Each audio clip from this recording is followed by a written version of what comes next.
দেখার মধ্যে এটাই আমি প্রথম সামনাসামনি যে আমি দেখলাম, অভিভূত হওয়ার মতো। এবং সত্যিকার অর্থেই একজন নৃত্যশিল্পী কত সহজ ভাবা হয়, কিন্তু সেই নৃত্যশিল্পী যে কত কঠিন, ফুল বডিটাকে পায়ের উপরে ভর করে যখন উঠায় আনলো, এটা একটা অভূতপূর্ব। আমার সাথে আরো দুজন সাংবাদিক আমার চেনা আমন্ত্রণে আসছেন, তারা এখানে বসে আছেন, আরিফ সাহেব আছেন, আরেকজন আছেন, ওনারাও বলছেন যে খুব সুন্দর হয়েছে। আমরা কল্পনা করতে পারিনি যে এই মেয়েরা যে নাচটা দেখালো, আবার প্রথম দিকে আমাদের যে দরিয়া সবুজ গ্রুপ নৃত্যটা হলো, সেটাও খুব সুন্দর হয়েছে।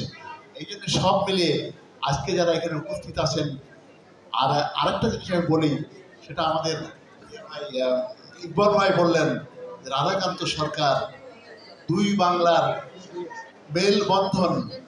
ভারতীয় দল অনেক আসে, অনেক দল আসে, অনেক লোক আসে, কবিতাতে আসে, গানে আসে, কিন্তু সবগুলো মিলিয়ে কবিতা, গান, নাচ, নাটকও রাধাকান্ত সরকার তার যে একটা নাটক আছে, এককভাবে যদি কখনো আপনারা শোনেন, টোটাল এই মঞ্চে যারা আছে কারোর চোখের পলক পড়বে না।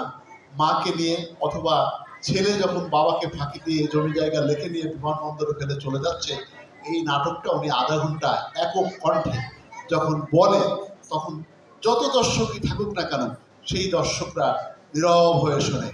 এইরকম একটা গুণী মানুষ রাধাকান্ত সরকার। শিবানী আছে, আমি অনেকেই আছেন, কিন্তু আমি নামগুলো দেখলাম মুখস্থ আছে, আমি সেগুলোই বলতেছি। শিবানীর যে মায়ের একটা গান আছে মাকে নিয়ে, সেই গানটা মানুষ নিস্তব্ধভাবে শোনে। শিলিগুড়িতে একটা অনুষ্ঠানেও আমি শুনেছি।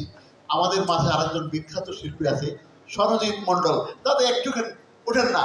সরজিৎ মণ্ডল লোকসঙ্গীত শিল্পী, উনি এক একটা স্টেজ শো করেন। সরজিৎ মণ্ডল একটু আসেন, দাদা একটু আসেন। এত একজন গুণী শিল্পী, উনি স্টেজ শো করেন বিভিন্ন জায়গায়, উনি সেখানে গান গান। 1,75,000 টাকা উনি ইয়ে নেয়, সম্মানই নেয়। আর আমাদের সংগঠনকে ভালোবেসে আমাদের দাদা শুধুই সৌজন্য, নো মানি, তার যে এত শক্তিশালী কণ্ঠ।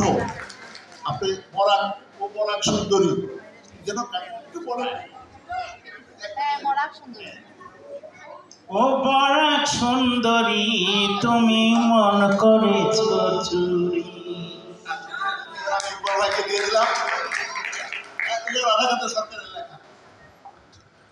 আমাদের মাঝে এসেছেন